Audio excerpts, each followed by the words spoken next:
Pega a pipoca e se acomode. A sessão já vai começar. Seja bem-vindo ao Cinema em Mente Podcast, com Stephanie Krieger e Lincoln Brevilieri.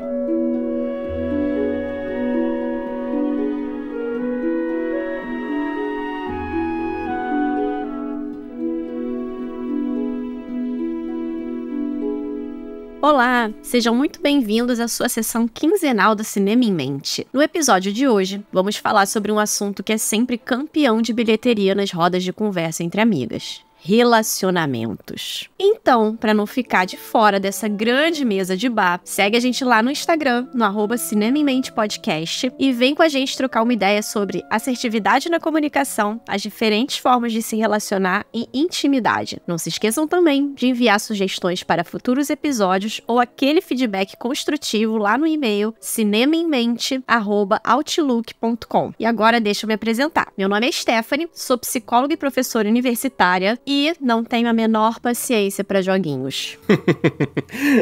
E quem tem, hein? 2024. Zero.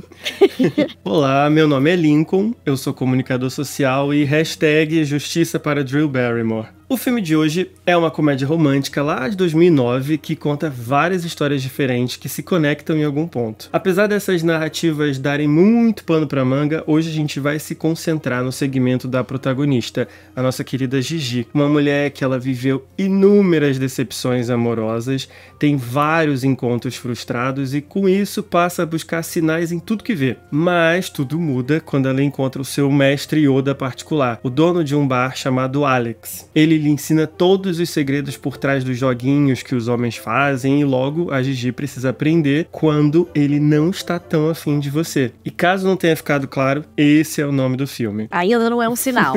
Ainda não.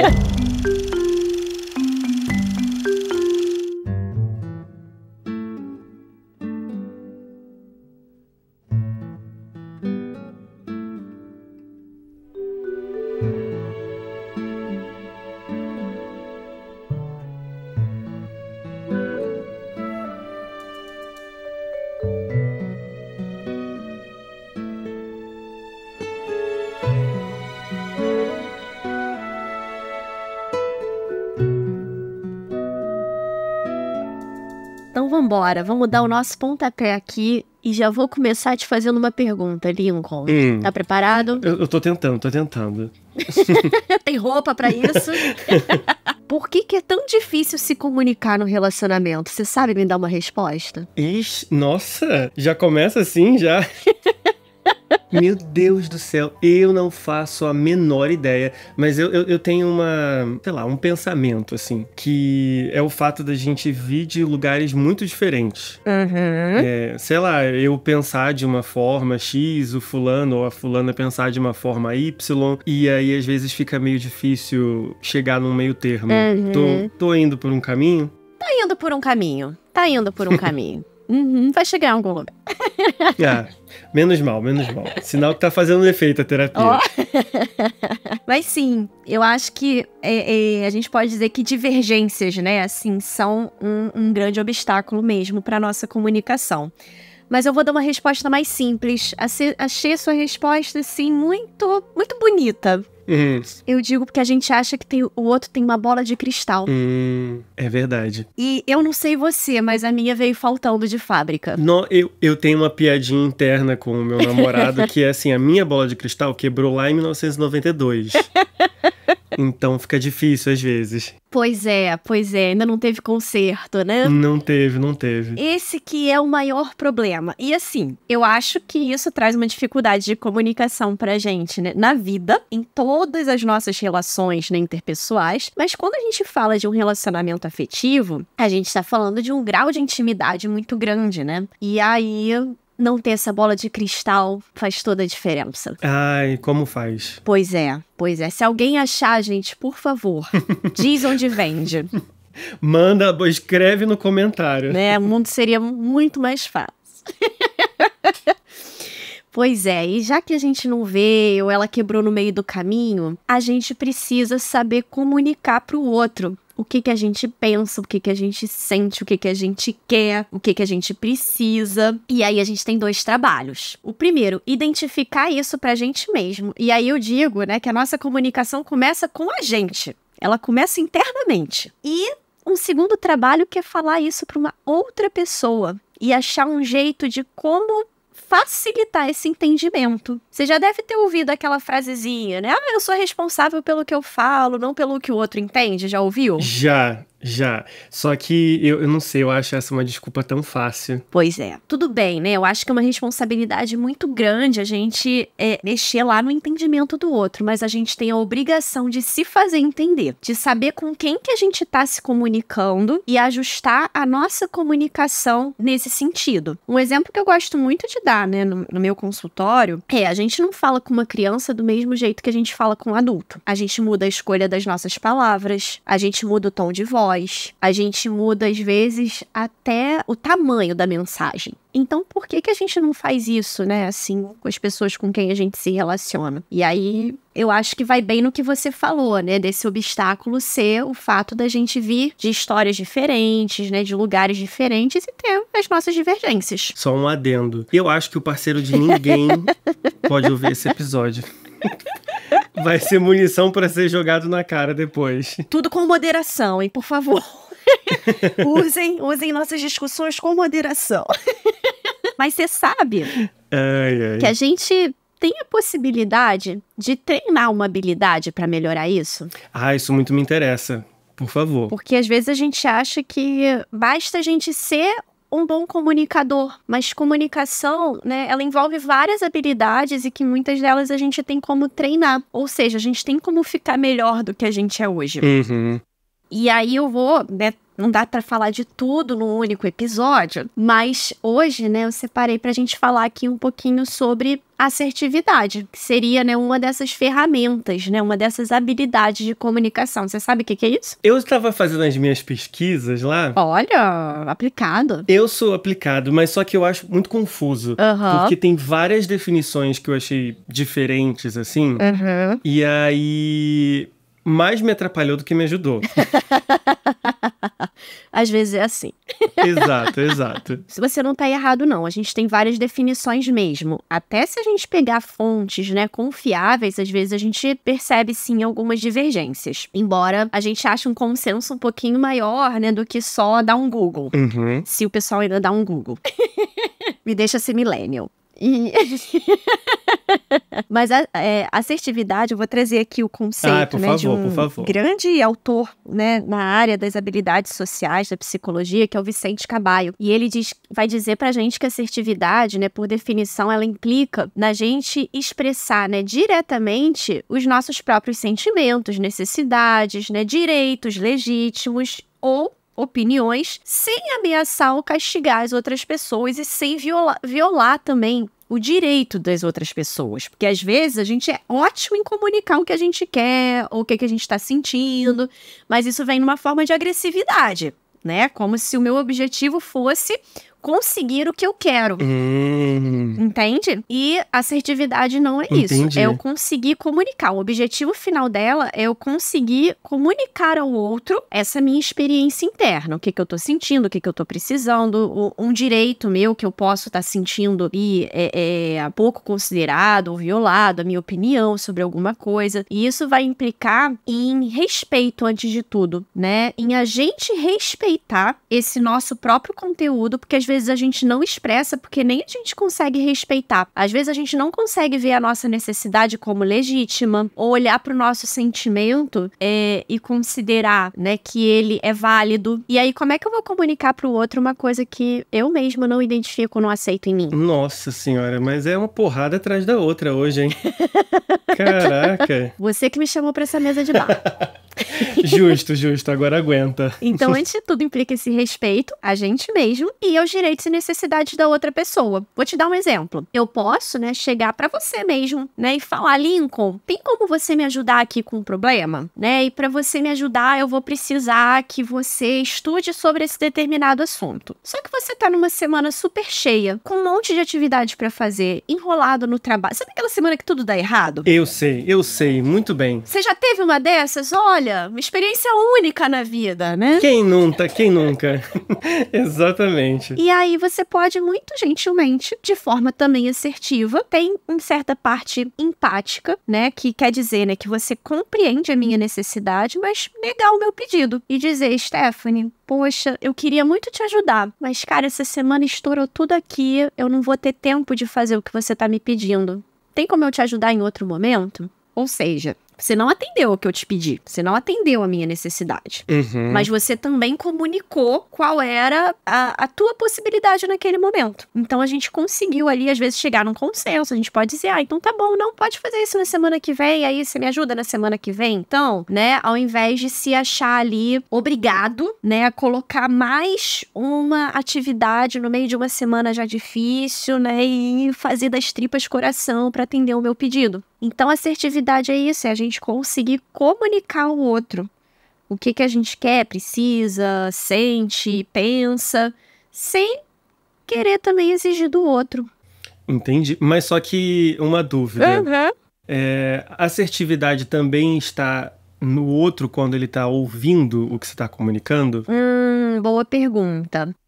Não, assertividade vai ter mais a ver com essa expressão. Entendi.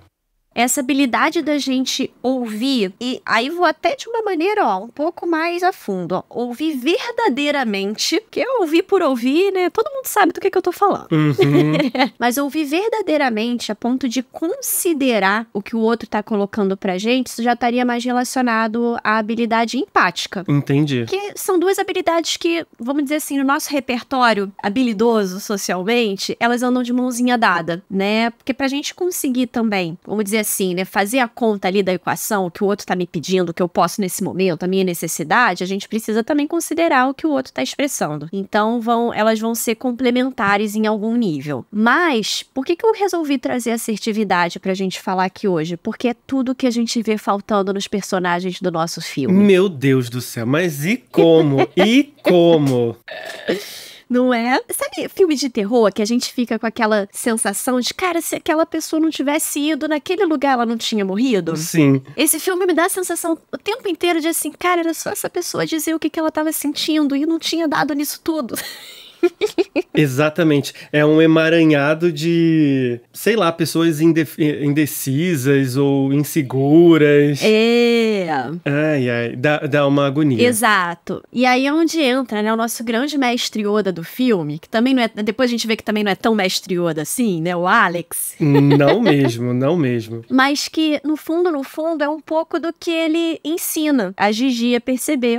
Se a pessoa ela não demonstrou nada diferente, o entendimento tem que ser esse daqui que tá evidente. O que eu acho que falta, né? E aí a gente precisa do Alex, né, ensinar isso. Falta assertividade nas comunicações. Porque tem várias cenas assim no filme, e isso é bem anos 2000, vamos combinar, né? Eu ia falar isso, que o filme não envelheceu tão bem quanto eu imaginava. Não envelheceu tão bem. Temos que fazer essa pontuação, que é aquela coisa de ficar lendo cada sinal, né? Mas ele fez isso no início ou no final do encontro? Mas se ele não ligou, isso quer dizer tal coisa... Ou seja, como faltou clareza, faltou que a outra pessoa ela expressasse diretamente e objetivamente o desejo dela, a expectativa dela, isso dá margem para o outro também criar ali milhões de interpretações. Então, a falta de assertividade é o que muitas vezes, né, vai causar esses obstáculos, né, de entender até como regular o próprio comportamento diante do que ele não sabe sobre o outro. Caramba! Então, por isso que eu escolhi assertividade pra gente falar hoje aqui quando a gente fala de comunicação e relacionamento. Embora, como eu falei, ela sozinha não é a salvadora da pátria. Mas eu acho que é uma habilidade que quanto antes a gente, né, aprender, mais facilidade a gente vai ter. Enfim, eu acho que depois dessa a gente pode até ir pro nosso próximo bloco, né? Vambora, então.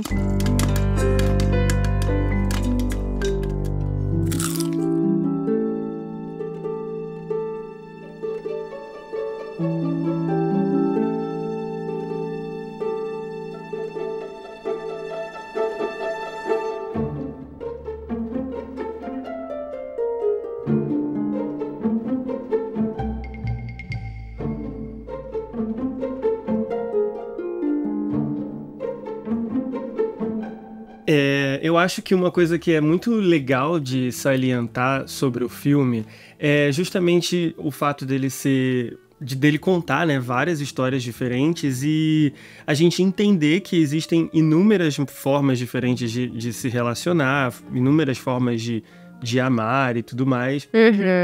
Só que é claro, como a gente já falou antes, nenhuma delas é digna de nota. Então, por favor, não copie nada do que está fazendo no filme. Mas eu acho muito interessante o filme, pelo menos, se propor a mostrar esse tipo de coisa. E eu só queria explicar um pequeno adendo do porquê eu falei hashtag Justiça para Drew Barrymore. Porque, assim, eu acho ela uma personagem concordo. tão injustiçada no filme. Primeiro que ela quase não aparece. E segundo que eu acho... Não fica muito claro, né, o papel dela ali também. Eu acho que ela tá ali só pra cumprir a cota de pessoas famosas no filme. E uma coisa que eu acho o segmento dela é uma coisa muito, muito legal, e isso eu prometo que depois disso a gente volta pro assunto, mas é porque, assim, eu detesto quando ficam estereotipando, mas as gays não ajudam, porque aquele determinado momento lá que os caras mostram pra ela como os gays flertam, é muito verdade. É muito verdade. A gente olha 3 segundos na rua e já sabe. Eu fico falando assim, caraca, que estereótipo, mas é verdade. Ai, que ódio. Bem, mas vamos lá. Vamos voltar pra programação. Desabafo feito, exatamente. Vamos voltar pra programação normal. Tem uma frase, logo na introdução do filme, que quem não assistiu e for assistir esse filme depois de ouvir a gente, por favor, escute com muita atenção. Porque só aquilo ali já é uma palestra. Né? Aquela introdução, aquele prólogo que tem logo no início. E ali tem uma frase que eu até anotei que é a seguinte: nós fomos programadas para acreditar que se um cara age como um idiota, significa que ele gosta de você. E aqui tem um monte de coisa pra gente pensar sobre. Não, e detalhe, eu anotei a mesma frase. Ó. É porque é muito emblemático, né? Exato. E isso significa muito. Tem aqui já um problema muito sério com essa frase, que já demonstra, né, assim, o como que muitas vezes a gente vai aprendendo a interpretar sinais que são dúbios. E aí a gente aprende a interpretar de uma determinada forma. Porque se alguém age como um idiota comigo, isso pode ter várias explicações, inclusive que a pessoa só é um idiota. É verdade. Né? Mas a gente fica ali, né, tentando achar alguma coisa que confirme aquilo que nos parece mais agradável, nos parece mais confortável, de alguma maneira. E aí aqui tem um outro ponto nessa frase que é interessante, né, da gente falar, que é o seguinte: nós fomos programadas para acreditar. E o que é importante nisso, né? Todos nós aprendemos ao longo da vida sobre relacionamento afetivo. De que maneira? Vendo outras pessoas se relacionando entre si, com às vezes algumas frasezinhas prontas que vão chegando até a gente, do tipo: todo homem trai, toda mulher é maluca. E a gente às vezes não questiona esses conteúdos, a gente simplesmente internaliza e passa a acreditar neles. E aí eu gosto de usar, né, nesse sentido, um exemplo, né, lá de quando a gente estuda lógica na matemática, que é o seguinte: se a gente achar um exemplar que já seja contrário a essa afirmação, a gente já tem que abandonar, né? Se eu achar um homem que não tem esse comportamento, eu já tenho que abandonar essa afirmação. Se eu achar uma mulher que não é maluca, eu já tenho que abandonar essa afirmação. Ponto. Ela já não é mais verdadeira. Então, o quanto que a gente vai internalizando, né, alguns aprendizados e depois a gente passa a se relacionar dessa maneira. E tem uma teoria na psicologia, que é uma teoria bastante importante, que quem desenvolve, né, essa ideia inicialmente é um psicólogo chamado John Bowlby. E ele vai falar que nós, né, desde que a gente é muito pequenininho, a gente desenvolve um estilo de apego. Que eu não vou também ficar aqui entrando muito, né, em definições formais, mas o que isso quer dizer? A partir da maneira como a gente é cuidado, né, lá no nosso início da vida, nos nossos primeiros anos, isso faz com que a gente desenvolva uma ideia de o que esperar das outras pessoas para com a gente e da gente também em relação às outras pessoas. E muitas vezes essas ideias, elas vão acompanhar a gente, né? Até a nossa vida adulta e vão influenciar na maneira como a gente se relaciona nos nossos futuros, né, relacionamentos afetivos. Ou seja, a maneira como a gente foi cuidado, né, lá na nossa infância, ela influencia a maneira da gente se relacionar. E o que a gente aprendeu com o cuidado que a gente teve? Se a gente vem de uma família que às vezes era pouco sensível às nossas necessidades, pode ser que a gente aprenda que as nossas necessidades não são importantes. Então, para que eu vou comunicar para o outro uma coisa que não é importante? E é assim que a gente vai se relacionar no futuro. Ou seja, a gente vai formando algumas crenças sobre relacionamento e sobre como se relacionar com as nossas parcerias. Qual que é o problema? Será que a gente foi apresentado as ideias mais realistas possíveis? Ou será que a gente está olhando para os relacionamentos com uma lente totalmente embaçada? Pois é. E eu acho que, óbvio que eu não posso generalizar, mas eu acho que às vezes não é nem questão da lente embaçada, é só a lente super focada em um ponto. Também. Uhum. Né? É do tipo assim, eu já tinha visto alguns vídeos e matérias sobre esse caso, mas é óbvio que é um pouco sensacionalista. Pessoas que vivem em um ambiente familiar que é muito violento, que rolava muita agressão, a pessoa acaba passando isso pra sua própria família, né? Quer dizer, não é uma regra. Mas é assim que ela cresceu e entendeu que a dinâmica funciona assim. Pois é, porque uma coisa que a gente precisa também lembrar é que a gente não é refém do nosso ambiente, a gente também contribui para ele. Então a gente pode crescer num ambiente que nos mostra alguma coisa, mas a gente questionar aquilo. Ou a gente ser também exposto a outros exemplos. Então eu posso ter na minha casa, né, um exemplo, vou seguir aqui na tua linha, né, de relacionamentos muito agressivos, mas às vezes eu frequento casas de outras pessoas, de uma tia, de uma coleguinha da minha escola, que me mostram uma realidade diferente. E aí, se eu tiver com a minha lente, mais limpinha, né, eu posso me abrir e questionar aquela realidade que eu tenho. Opa, essa não é a única possibilidade, e ir aprendendo com outros exemplos. Então, essas crenças, né, que a gente vai desenvolvendo ao longo da nossa vida, não é para fazer da gente também prisioneiro delas. A gente precisa entender que o que a gente aprendeu pode não ter sido o melhor conteúdo. Então, até por isso que todos nós, ao longo da nossa vida, a gente tem que questionar. Será que essa minha maneira de ver o mundo é a melhor? O que eu tenho, né, assim, de pista, de evidência, que me mostra que as coisas são realmente assim, e o que também me mostra o contrário, né? Ou seja, a gente tá aberto a questionar, ao invés de ficar ali com essas frasezinhas prontas e que às vezes simplesmente chegaram pra gente. E a gente nem questionou lá atrás e nem nunca mais na vida. Mas eu acho que, dependendo da fase da vida em que a gente se encontra, é muito difícil, né? A gente ter essa cabeça, assim, sabe? Pra enxergar que aquela nossa realidade não é a realidade. Às vezes é muito difícil. Sim.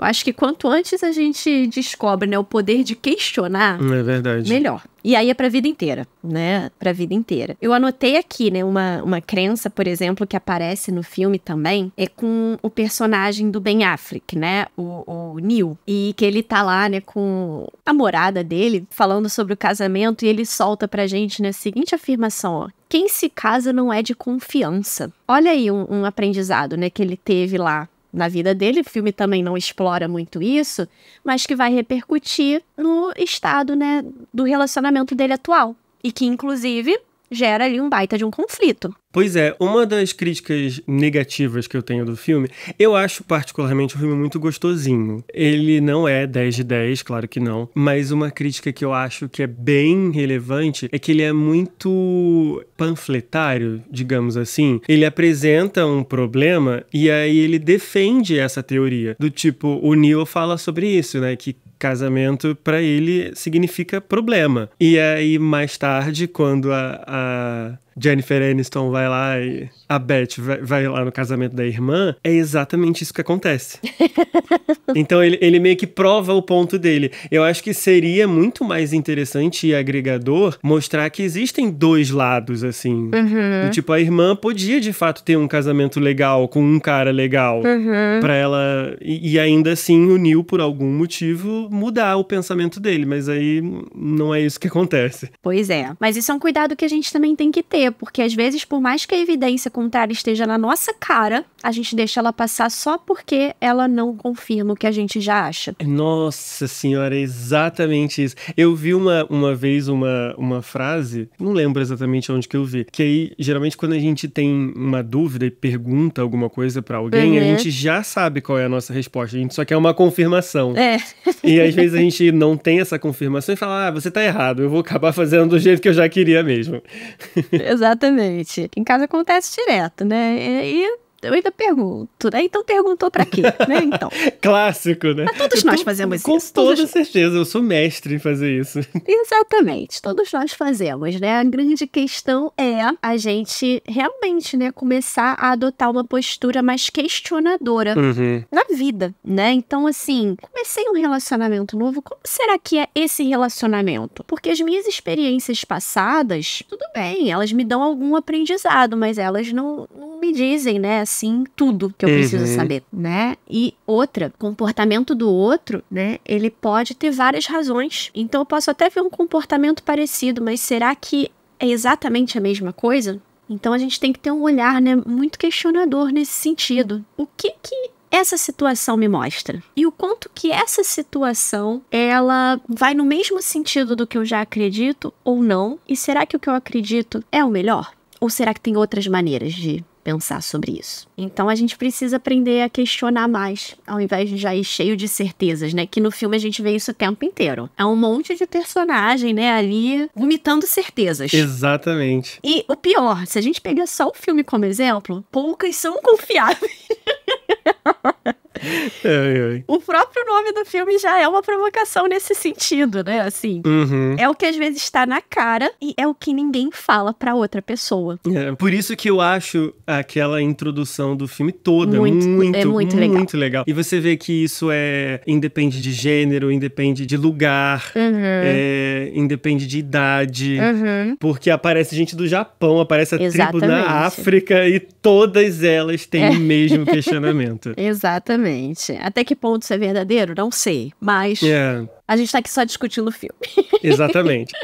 Né? E, por exemplo, né, pegando a nossa personagem aqui, a Gigi, você vê que ela em nenhum momento ela para pra descobrir quem é aquela outra pessoa com quem ela tá se encontrando. Ela só tá na ideia fixa de eu tenho que ter um relacionamento. E no filme não fica nem muito claro por quê, né? Não se aventura a mostrar isso exatamente, né? Mas a gente vê que ela tá ali funcionando por uma ideia fixa, né? De eu tenho que encontrar um parceiro. Nem interessa muito quem é esse parceiro. Ela não tá nem muito interessada em conhecer essa outra pessoa. Ela só quer alguém que aceite ser parceiro dela. Até porque as pessoas que ela vai se relacionando ao longo do filme são muito diferentes entre si.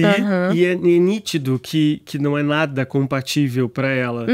Exatamente. Só que ainda assim ela fica tentando, sei lá, desesperada. Exatamente. Tem uma cena que é maravilhosa pra mostrar o quanto que as nossas crenças são perigosas. Que é a cena que ela vai numa festa na casa do Alex. E aí ela tá lá, de boa, meio, né, assim, sem saber muito o que ela tá fazendo lá, não foi bem o que ela esperava. Aí tudo bem. Até que ela conversa, né, ali com um casal e eles dão a entender, né, ela começa a acreditar, enviesada, né, por essa conversa, que ela tá como acompanhante dele. Ela não é só uma convidada. E ela começa a se comportar dessa maneira. Porque o nosso comportamento, ele se baseia nas nossas crenças. E se as nossas crenças não são as mais adequadas, o nosso comportamento também não vai ser. E essa cena da festa é o protótipo disso. A partir do momento que ela acredita, nossa, estou aqui como acompanhante do Alex, ela começa a se comportar, né, como dona da casa, anfitriã da festa. E ninguém tá entendendo nada. Nossa, me dá uma vergonha alheia.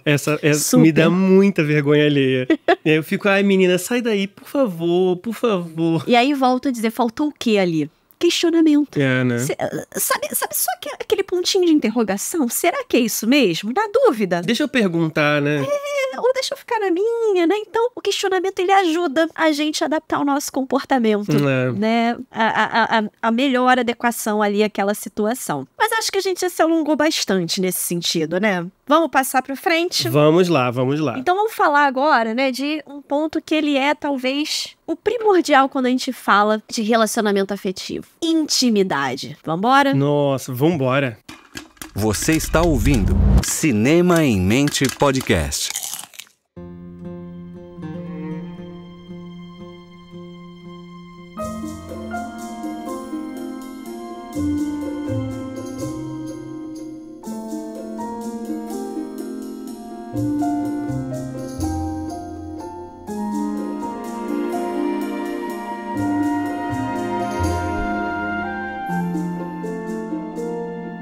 Se tem uma coisa que caracteriza relacionamentos, é intimidade.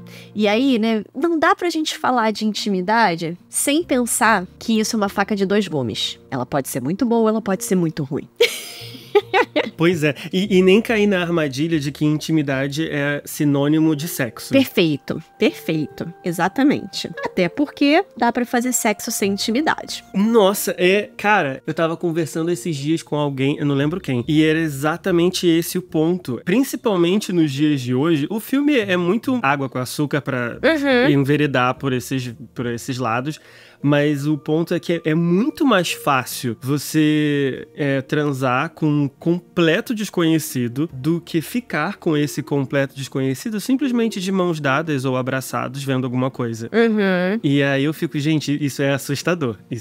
A intimidade, ela se expressa de várias maneiras, inclusive sexualmente, né? Mas é uma confusão que eu vejo mesmo, assim, sendo bastante comum. Relacionar essas duas coisas como sinônimo e não é verdadeiro isso, né? Então, quando a gente pensa em intimidade, a gente tá falando, né, na verdade, de autorrevelação, de deixar o outro me conhecer e acessar aquilo que é do outro. Ou seja, não tem nada de fácil nisso, né? A gente falou que nem pra gente mesmo, às vezes, a gente identifica, ou seja, às vezes a gente não é íntimo nem da gente mesmo.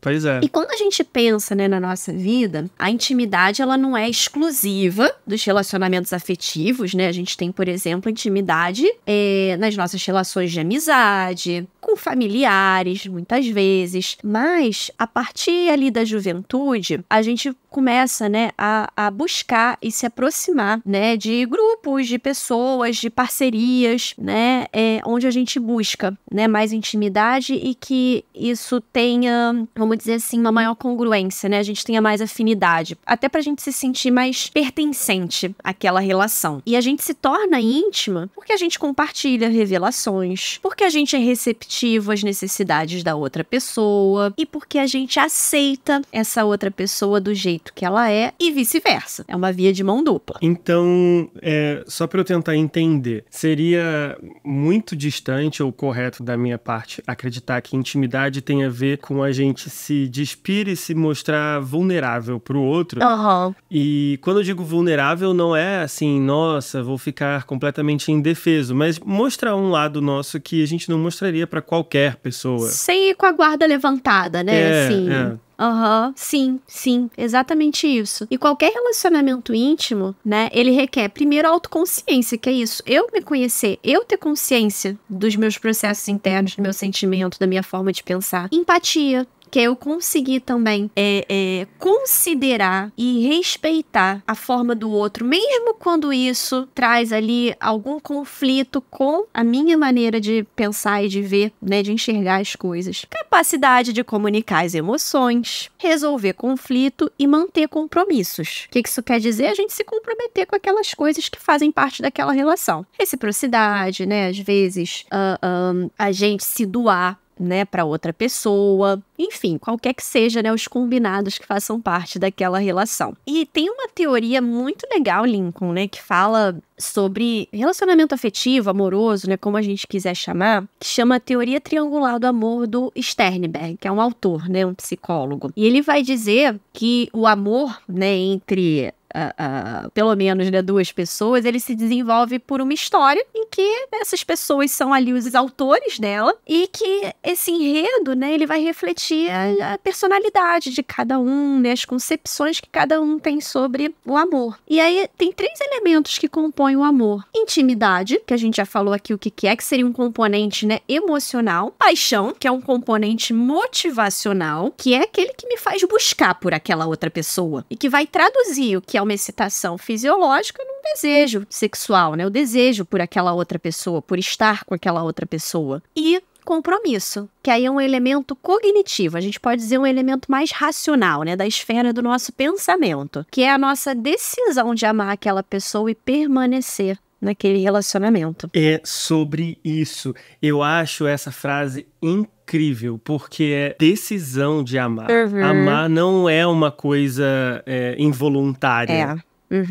Exatamente. Ao contrário do que os coaches da internet ficam postando por aí. Não é involuntário. Amar é uma escolha. Amar exige um esforço, né? Exato. Exige um componente racional. Não é só sentimento, como às vezes os próprios filmes, né, vendem pra gente. Exatamente. E aí, essa teoria ela vai dizer pra gente que esses são os 3 pilares, né, do amor. E eles não precisam estar ali em igual intensidade. Vão ter relacionamentos, né, que tem maior intimidade, né, menor paixão, compromisso ali no meio dos dois. Então a gente vai ter diferentes intensidades desses elementos, mas sem os 3, a nossa experiência de amor ela vai ficar complicada, né? E às vezes a gente vai também ver mudanças ao longo do tempo. Então às vezes a gente vai ter relacionamentos que no início eles tinham ali uma intensidade, né, de paixão, esse componente motivacional muito grande. E que depois ao longo do tempo é até natural que isso diminua um pouquinho e talvez esse componente, né, cognitivo, compromisso, ele tome uma intensidade maior. Mas a gente precisa, né, se apoiar nesses 3 elementos. E o que também requer que, às vezes, a gente faça um esforço para investir, né, naquele que tá faltando. Porque relacionamento dá trabalho. Se a gente quer cuidar, dá trabalho. Pra gente ir fechando também, encaminhando, né, eu acho que é uma última ideia legal de trazer, que é o seguinte, né, pra gente desenvolver essa relação com uma outra pessoa, a gente precisa também de um sentido de identidade seguro, a gente precisa saber quem é a gente. Como é que eu vou apresentar pro outro alguém que nem eu conheço? Porque aí a gente acaba caindo na armadilha da Gigi, né? Que qualquer coisa serve. Exatamente. Eu não sei o que eu quero, eu não sei nem quem eu sou, eu não sei nem o que eu quero do outro. E aí, uma hora, esse triângulo aí, né, do amor, ele vai ficar capenga. Uma hora não vai sustentar. E o que eu acho interessante é que esse triângulo, sem a comunicação que a gente falou lá no início, a assertividade, ele não vai funcionar. Exatamente. Olha o verso fechando lá. A gente vai perder, né, exatamente no componente intimidade. E sem intimidade, né, assim, os nossos relacionamentos, eles não se sustentam. Então, né, se a gente quiser pensar em relacionamentos saudáveis, primeiro a gente precisa se comunicar com a gente mesmo, para início de conversa. Para então questionar, inclusive, o que a gente aprendeu, o que a gente sabe sobre se relacionar, o que a gente espera dos outros, e aí construir uma relação que pode ser satisfatória e íntima. Para os nossos ouvintes que gostam de RuPaul Drag Race, ele termina todos os episódios falando: If you can't love yourself, how the hell you gonna love somebody else? Pois é uma forma do senso comum, mas de traduzir essa ideia, é verdade. Então, pra gente fechar, posso deixar uma pergunta pros nossos ouvintes? Sim, no próximo bloco é nóis.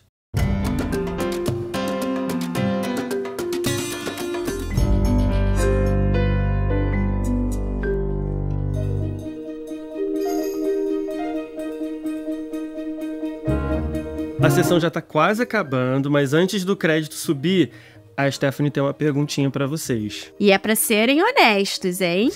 É, com vocês mesmos. E aí, quais as suas crenças sobre relacionamentos? Nossa, já prepara o textão, porque não aceito frase com menos de 180 caracteres. Não aceito frases prontas. Exatamente. Mas assim, eu acho que a gente tem um problemão pra pensar, hein? É bom começar a pensar nele. É bom. Então, é com essa que a gente encerra. Temos um problema pra pensar? Temos vários problemas pra pensar. Então é isso, gente. Até a próxima. Até. Tchau, tchau.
Cinema em Mente Podcast.